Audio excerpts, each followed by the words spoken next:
വർഷങ്ങൾ കഴിഞ്ഞിട്ടും ഇന്നും ഏറെ ആരാധകരുള്ള മലയാള ചിത്രമാണ് മണിച്ചിത്രത്താഴ്.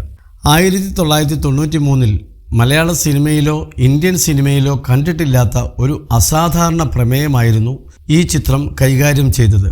നാഗവല്ലിയും തെക്കിനിയും നാഗവല്ലിയെ പൂട്ടിയിട്ട മണിച്ചിത്രത്താഴും ഇന്നും മലയാളികൾക്ക് മറക്കാനാവാത്ത അനുഭവമാണ്.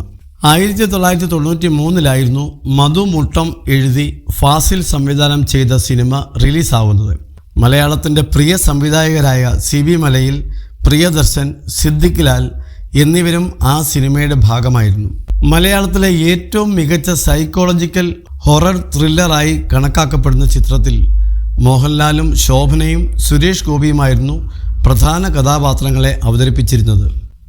ഒപ്പം നെടുമുടി വേണു, ഇന്നസെന്റ്, KPSC ലളിത, തിലകൻ, ശ്രീധർ, വിനയപ്രസാദ്, KB ഗണേഷ് കുമാർ, സുധീഷ് തുടങ്ങിയ വൻ താരനിരയായിരുന്നു അണിനിരുന്നത്. ഇപ്പോൾ ആ ചിത്രത്തെക്കുറിച്ച് പറയുകയാണ് പ്രൊഡ്യൂസർ ബാബു ഷാഹിർ.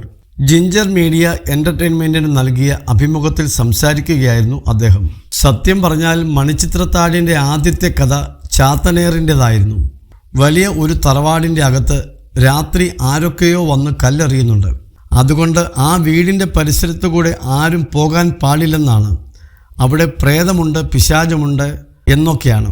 രാത്രി പ്രേതം വന്ന് കല്ലെറിയുന്നു എന്നായിരുന്നു പറയപ്പെട്ടിരുന്നത്. ചാത്തനേറിൻ്റെ ഒരു കഥയായിരുന്നു ആ സിനിമയുടെ തുടക്കം. അതിൻ്റെ പിന്നിലെ മറ്റൊന്നുണ്ടായിരുന്നു.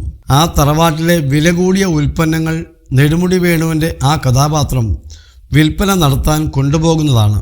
അതിനായി രാത്രി വണ്ടികൾ വരും. രാത്രി ചാത്തനേറുണ്ടെങ്കിൽ ആരും ആ വഴി വരില്ലല്ലോ. അയാൾ അതിനുവേണ്ടി എല്ലാവരെയും പേടിപ്പിച്ചതാണ്. ആ വ്യക്തി തന്നെയാണ് കല്ലെറിയാൻ ആളെ ഏൽപ്പിച്ചത്. അതായിരുന്നു മണിച്ചിത്രത്താഴിൻ്റെ കഥ. ഇത് 2-3 വർഷം ഡിസ്കസ് ചെയ്തിരുന്നു.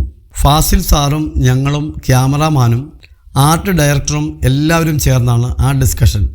ആദ്യം പറഞ്ഞ കഥ മറ്റൊന്നായിരുന്നു. പിന്നെ മാറി മാറി വന്ന കഥയാണ് സിനിമയായി നിങ്ങൾ കണ്ടത്, ബാബു ഷാഹിർ പറഞ്ഞു.